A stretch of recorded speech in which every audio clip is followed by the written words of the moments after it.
Coal, black diamond. It was the main driver of the Industrial Revolution, which forever changed society, shifting the dominant energy form used by humanity from muscle to mechanical power. After the invention of the steam engine in 1712 by Newcomb and its refinement by James Watt in the 1770s, coal mining became the beating heart behind entire economies. Coal came with a human cost. Countless miners died in the depths of the earth digging for coal. When burnt, it produces toxic gases that have curtailed countless lives and release carbon dioxide that is permanently altering the Earth's climate. Today, barely anyone in the UK or Western Europe burns coal in their home, and the coal industry is in sharp decline. 42 countries have eliminated the construction of coal power plants since 2015, since the Paris Climate Accord. Coal has been relegated to history and is becoming less relevant to the climate discourse. Or so you might think. The truth is more complex. Globally, more coal is used today than any other time in human history. As countries have grown in population and energy demand, many use coal to power industry and homes. But it is not just a global south or an east-west problem. Coal is still a key ingredient to steel, which is literally at the foundation of every railway, bridge, wind turbine, and, building that you are probably in right now. But here's what few people are talking about. Even as we close coal mines, those very same mines are continuing to contribute to global and local problems. And it's not just in newly industrialized countries. The ghosts of the coal mines are in Europe too. To find out more, I travelled to one of Europe's last remaining coal mining hotspots to witness mining areas firsthand and understand the challenges communities face in the transition, as well as some potential solutions that could help provide a lifeline for countries as they inevitably transition away from coal. For most of human history, people satisfied their energy needs through wood, charcoal, and animal and human labour. Water wheels and windmills offered limited mechanical power and could not be scaled, so they served only very specific activities such as grinding grains and pumping water. An oddity for most of human history, coal was used as far back as ancient China, where archaeological evidence shows it was used for heating as early as 3,600 years ago, during the Bronze Age. Mining coal at scale came more of a necessity in early 18th century Britain, as forests dwindled and demand for iron grew. During the early 1700s, Thomas Newcomb made the first steam engine that was used to pump water out of coal mines, allowing for the extraction of coal at far greater depths. It took half a century until James Watt created a more efficient engine which could now power factories, mills, and locomotives. In less than 100 years, Europe and America were stitched together by dense networks of railways, shrinking journeys that once took days into mere hours. The Industrial Revolution was in full force, and coal was the dominant fuel. The leap in technological progress came at a steep human and environmental price. Mining has always been one of the most dangerous occupations, but for miners, it was often a step out of poverty, and mass changes in employment brought cultural shifts like unionization that still echo in many countries today. Of all the risks that miners were exposed to, there is one that all miners feared the most: methane. Methane is a gas that forms naturally along coal deposits from the same prehistoric plant matter that forms the coal. It is odourless, invisible, and highly explosive. It only takes about 5% methane in the air deep down in a mineshaft for it to cause a serious risk of an explosion that could flash through the mine, instantly killing miners. This was such a concern that in the early days, coal miners took a canary bird down with them because it would sense a reduction in oxygen and would stop singing. But there was another thing about methane. It is an extremely potent greenhouse gas. If you release a kilogram of carbon dioxide and a kilogram of methane into the atmosphere today, over the next 20 years, the same amount of methane will cause 84 times the amount of warming of Earth's stratosphere than carbon dioxide. This is a huge difference, and it means that if you are mining coal, it is better to burn the methane, turning it into carbon dioxide, than to let it escape into the atmosphere and cause that warming.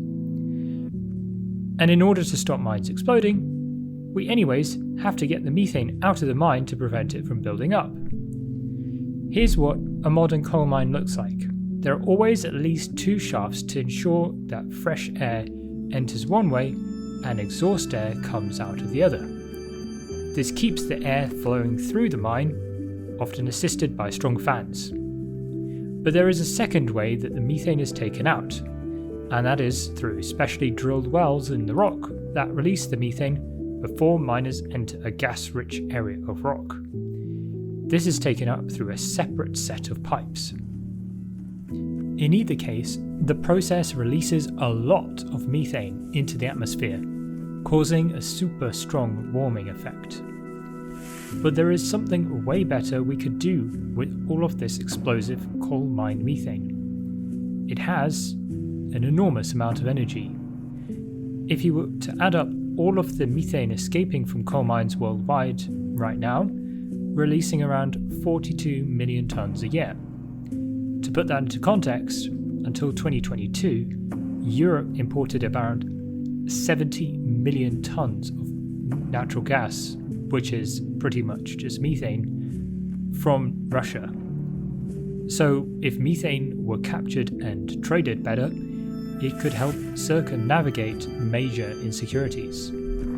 Different mines have different propensities to produce methane due to the differences in geology. Underground coal mines are particularly gassy, and the coke coal mines in the south of Poland, close to Katowice, are some of the most methane-emitting coal mines in Europe. I went to the coal mine with the highest reported emissions, Budryk. This behind me is the coal mine of Budryk. This is the deepest coal mine in Poland and one of the deepest coal mines in Europe. It is also the largest emitter of fugitive methane from coal mines in Europe, and it produces 12,000 tons of coking coal every year. It was opened in 1994, and there are plans for it to continue operating until 2077. It is a major source of pollution, a hazard to human health, and of course to the environment. And these towers that you see behind me are the towers that extract that coal up out of the ground. And behind that football field where I'm now standing, a lot of the coal then goes to power stations in the area by train, and some of it also goes to steelworks, which are driving a lot of the industry and employ a lot of people in the region. But will this be a short-lived industry? And what will happen to the people who currently work for all these coal mines? Will they suffer the same fate as my ancestors did in the United Kingdom when sudden political change came along and the industry was dismantled almost overnight? I'm walking here in Zabshare, and the buildings are all grey-black, which is not too uncommon. But what is different from Katowice and Krakow is that even on a warm day where the heating is not on in people's houses, because the houses here are heated via coal, it's a very oppressive air. I've been walking for maybe 500 meters to a kilometer along the street, and I feel kind of like there's something here in my lungs. So what can we do about all of this gas that is escaping? Well, some mines already capture some of it. They have combined heat and power units that take the concentrated methane drained directly from the rock and burn it. But what's often neglected is the methane that is emitted with the ventilation air. Globally, overall a lot is going to waste as a result, that 42 million tonnes. The EU is making some moves. As of 2024, it is now a requirement in Europe to capture all methane that comes from coal mines. And in 2026, abandoned coal mines also need to report their methane emissions. It's a triple win: provide energy security, jobs, and reduce climate impact. But there's a loophole. It only applies to certain types of coal, and Poland's coking coal mines, the ones producing the most coal mine emissions in Europe, aren't covered. Before we dig into that, let's not forget, coal mines and closing them down also have other impacts, and it's worth talking about those. Subsidence. As the coal is extracted, it leaves gaps in the earth that subside over time. The oldest mining areas often have problems with houses cracking due to the ground below literally falling down into where the coal used to be. In one case, a huge sinkhole opened up in a graveyard in Poland close to the town of Cioriia. When coal mines shut down, as they do eventually when the coal is no longer profitable to extract, the impact on the local communities is immense. In a lot of cases, the coal is the main driver of economic activity in the area, not just directly through coal miners, but indirectly through jobs at the surrounding industries that use the coal and rely on low energy costs to be profitable. This leaves communities in decline, as we see with many coal mining communities in the UK in the mid-20th century. But coal is dying not just because of environmental reasons, but mainly because of economic reasons. Coal's longevity as an energy source comes from its abundance, reliability, and high energy density.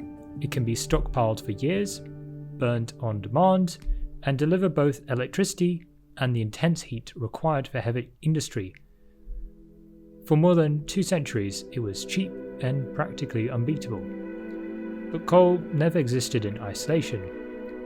It took over during the Industrial Revolution, but then, in the 1850s, oil emerged as a commercial fuel, powering internal combustion engines and transforming transportation. Towards the end of the 19th century, the rise of electrical generators changed everything. Suddenly, all energy sources could compete directly. A train could run on diesel, or on electricity from coal, and from hydropower or later other renewable fuels. Once the only scalable energy source, coal now faced real competition. It survived largely because of its low cost and wide availability, and now its time is up, and coal production has peaked. But there are also problems after the mine closes. The methane gas keeps being emitted. We call this abandoned mine methane, and stopping it is impractical.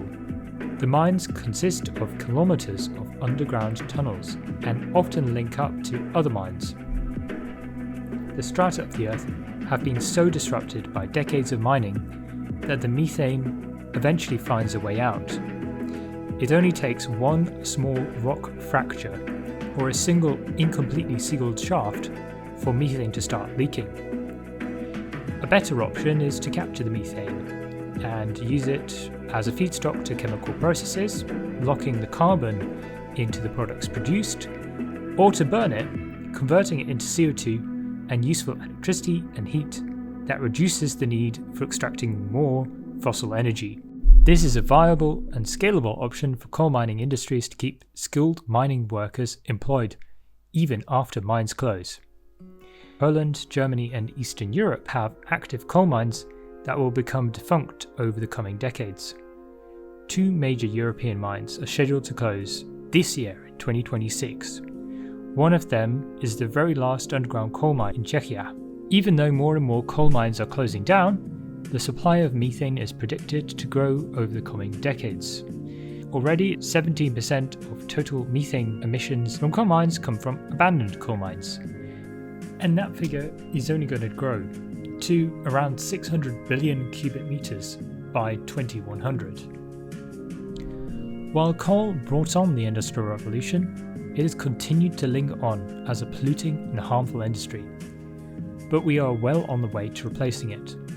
Natural gas emerged in the late 20th century as a cleaner bridge fuel, and in the 21st century, the expansion of solar, wind, and energy storage infrastructure has defied predictions year on year, far exceeding what was expected. The transition is challenging. It's economically required and technologically completely possible.